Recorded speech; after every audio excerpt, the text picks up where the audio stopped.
yang terlibat dalam perjanjian memenuhi kewajibannya tetapi tidak sesuai dengan waktu yang telah disepakati dalam perjanjian.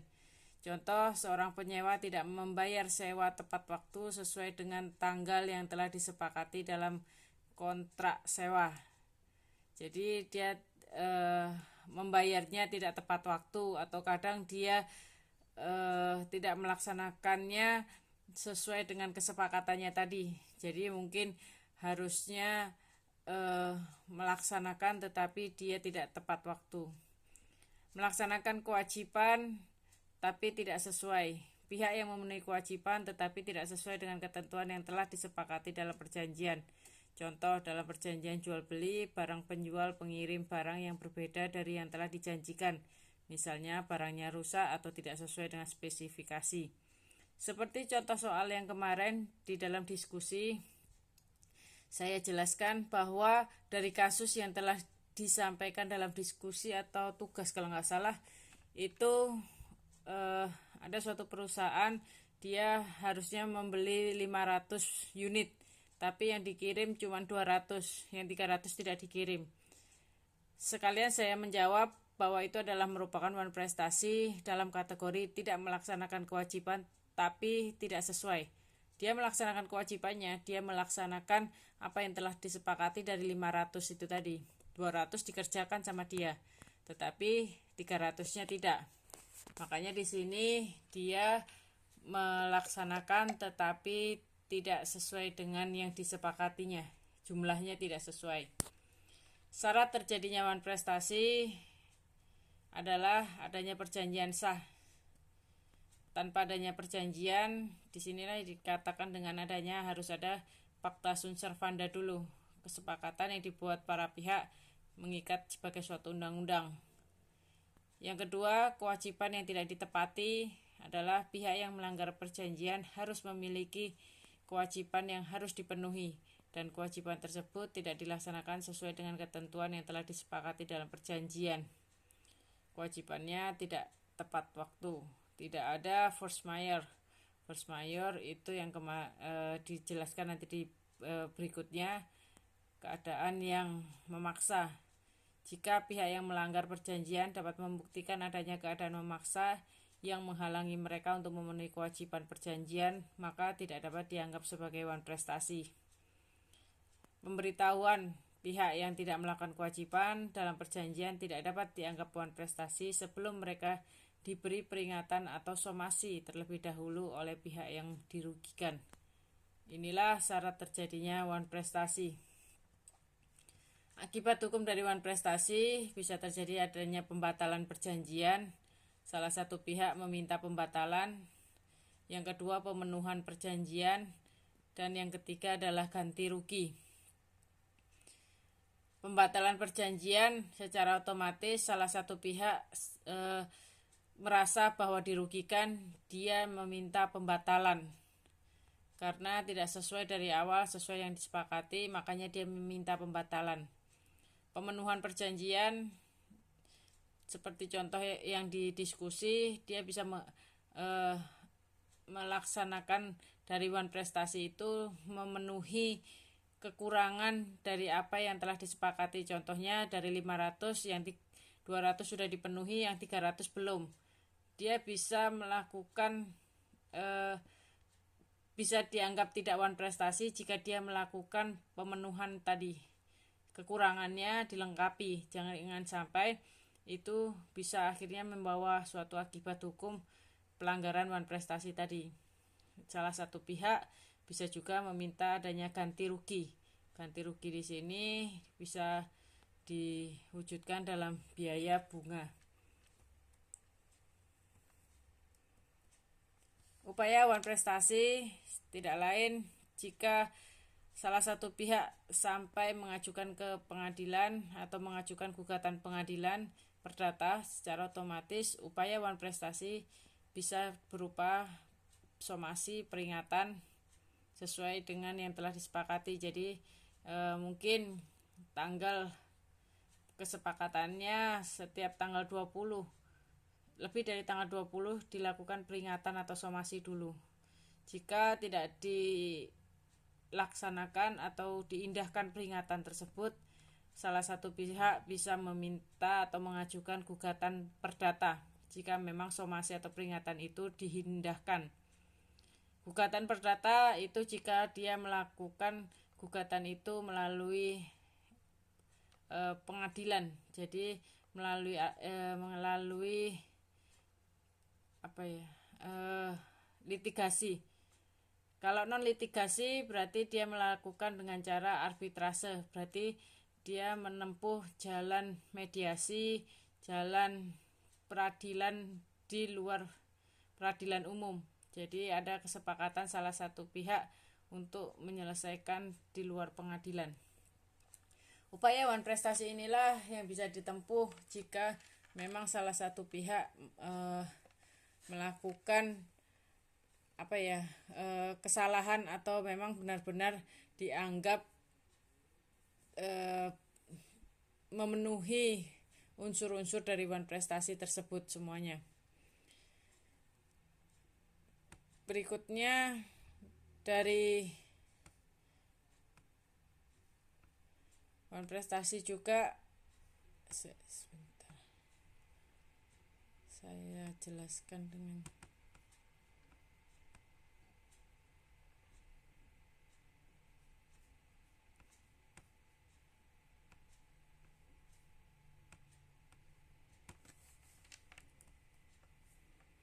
seperti contohnya salah satu pihak melakukan kelalaian.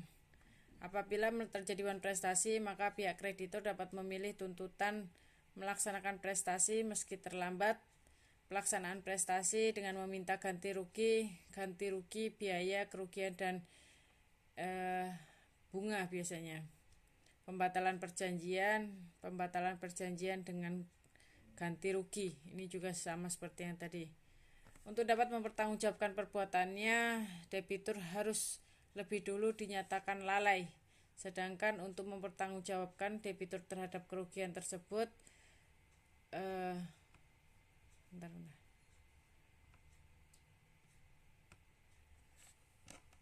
debitur terhadap kerugian karena wan prestasi harus dipenuhi persyaratan, yaitu debitur harus terlebih dahulu ditegur dengan suatu peringatan yang mewajibkan ia untuk melaksanakan prestasi yang diperjanjikan dengan memberi jangka waktu yang cukup atau yang pantas kapan ia dapat melaksanakannya. Teguran ini dinamakan dengan somasi. Jadi untuk dia memenuhi syarat untuk wan prestasi itu secara otomatis dia harus melihat pada 3 unsur tadi ini. Tidak melaksanakan prestasi sama sekali, melaksanakan prestasi tapi terlambat, melaksanakan suatu perbuatan tidak seperti yang diperjanjikan, atau melakukan sesuatu yang dilarang oleh perjanjian. Sebenarnya dari wan prestasi, kategori wan prestasi itu ada 4. Jadi memang yang dijelaskan dalam ketentuannya, salah satu pihak itu memang ada memenuhi dari beberapa unsur ini tadi. Jika salah satu pihak memenuhi unsur ini tadi, maka kalau memang terbukti melakukan ini, dia harus dilakukan somasi dulu. Somasi yang pertama, peringatan sampai 3 kali dilakukan somasi, dia masih mengindahkan, maka yaitu tadi prosedurnya, dia harus dilakukan atau diajukan gugatan ke perdata, bisa melalui pengadilan atau di luar pengadilan. Ini beberapa ketentuannya. Akibat dari wan prestasi, debitur mengganti kerugiannya tersebut. Objek yang diperjanjikan menjadi tanggung jawab dari debitur.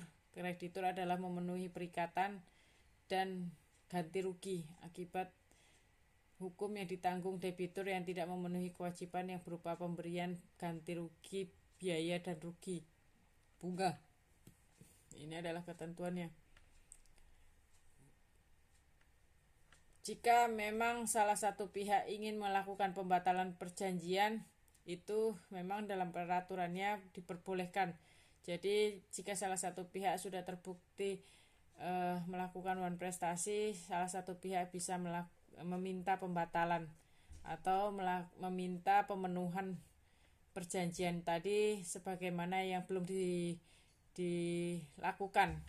Itu adalah beberapa ketentuannya. Saya lanjutkan juga langsung kepada keadaan memaksa, baru nanti kita akan melakukan tanya jawab ya. Untuk keadaan memaksa sebenarnya adalah suatu keadaan atau resiko yang dikenal dengan istilah force majeure. Apa itu force majeure? Sebentar. Belum saya share.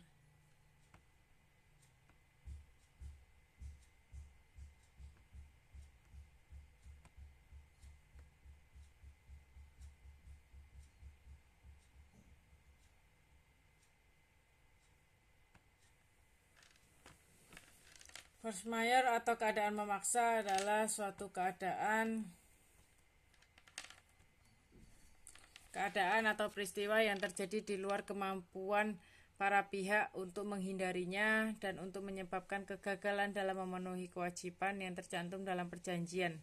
Dalam kondisi ini, pihak yang terkena force majeure dapat dibebaskan sementara dari kewajibannya untuk melaksanakan perjanjian. Sebagaimana diatur dalam pasal 1244 KUH Perdata, diatur bahwa apabila tidak dapat dilaksanakan suatu kewajiban akibat suatu peristiwa yang tidak dapat diduga sebelumnya dan di luar kendali pihak yang terlibat, maka pihak yang tidak dapat memenuhi kewajiban tidak dapat dianggap sebagai wan prestasi. Jadi harus dibedakan antara keadaan memaksa dan wan prestasi. Ciri-ciri keadaan memaksa tidak dapat ditebak karena force majeure itu suatu keadaan yang memang terjadi karena alam. Contohnya bencana alam, gempa bumi, banjir bandang, atau pandemi. Ini adalah suatu keadaan yang tidak bisa ditebak. Tidak dapat dihindari kerusuhan, perang, kebijakan pemerintah yang mempengaruhi pelaksanaan kewajiban dalam perjanjian. Akibatnya menghambat pelaksanaan suatu pabrik yang harusnya berhenti beroperasi akibat kerusakan mesin yang disebabkan oleh bencana alam. Keadaan memaksa terkadang di Indonesia juga sering terjadi. Yang terakhir adalah pandemi. Karena pandemi yang ditentukan oleh pemerintah, orang tidak boleh keluar, tidak boleh bersosialisasi, tidak boleh berkumpul. Maka dengan adanya pandemi, banyak dari perusahaan-perusahaan yang kemarin terjadi itu gulung tikar. Karena memang tidak diharapkan terjadinya hal tersebut, tetapi efek sampingnya banyak merugikan orang lain. Apakah di sini bisa dianggap wan prestasi? Tidak, karena memang hal tersebut, keadaan itu tidak bisa ditebak kapan terjadinya. Akibat hukum dari keadaan memaksa yaitu pembebasan dari kewajiban, penundaan kewajiban, pembatalan kewajiban, dan pengalihan resiko. Sampai kapan keadaan itu berhenti? Ya sampai semua permasalahan itu selesai. Jadi bukan berarti di sini keadaan memaksa itu adalah suatu akhirnya membebaskan kewajiban. Maksudnya dengan adanya pandemi kita kan nggak pernah tahu kapan pandemi itu berakhir. Kurang lebih kan pandemi itu terjadi sekitar 3-4 tahun kemarin. 3 tahun lah. Jadi setelah terjadinya pandemi apa? Ya sudah, laksanakan lagi kewajibannya. Selagi bisa dilaksanakan lagi ya monggo silahkan. Tetapi hal itu tidak bisa dianggap sebagai membebaskan kewajiban dari para pihak tadi. Kalau mau dilaksanakan lagi silahkan, atau disudahi ya silahkan. Itulah akibatnya. Penundaan kewajiban, pembatalan kewajiban, dan pengalihan resiko. Pengalihan resiko berarti dia harus menanggung resiko kerugian yang diterima atau didapat dari keadaan tersebut. Dia mau menyudahi atau seperti apa terserah dari ketentuan para pihak. Contoh dari keadaan memaksa: bencana alam, perang, konflik militer, kebijakan pemerintah, penyakit atau pandemi. Ini adalah merupakan contoh-contoh keadaan memaksa. Seperti tsunami itu juga dianggap sebagai keadaan memaksa. Syarat mengajukan force majeure adalah pemberitahuan segera.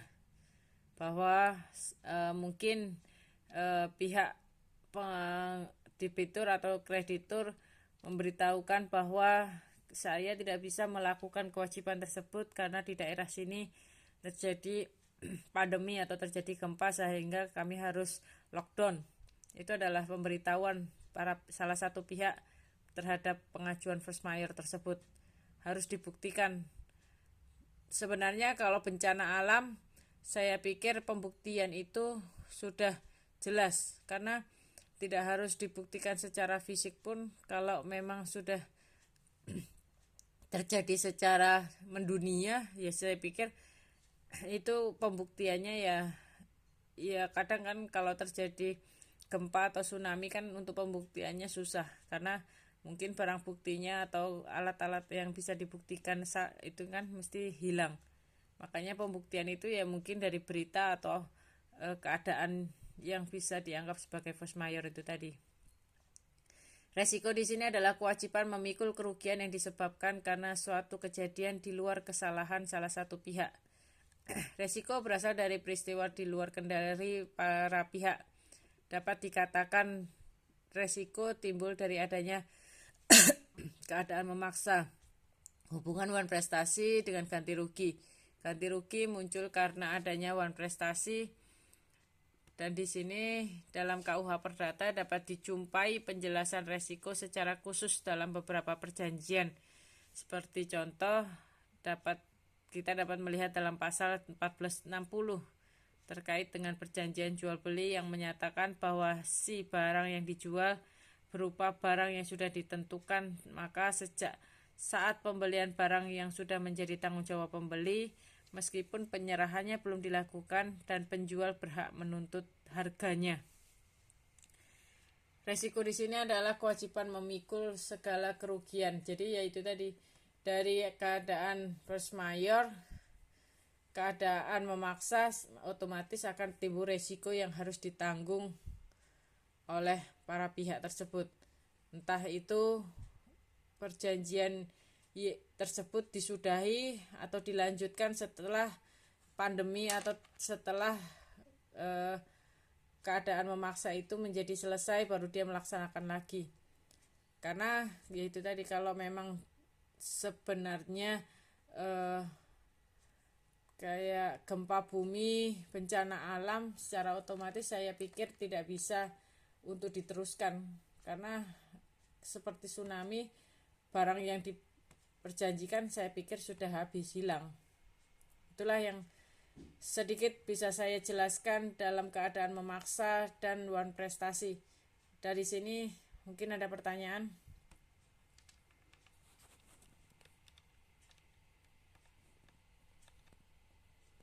Silakan kalau ada yang mau dipertanyakan. Sebelumnya saya minta tolong untuk dinyalakan dulu semuanya kameranya. Sebelumnya saya foto dulu.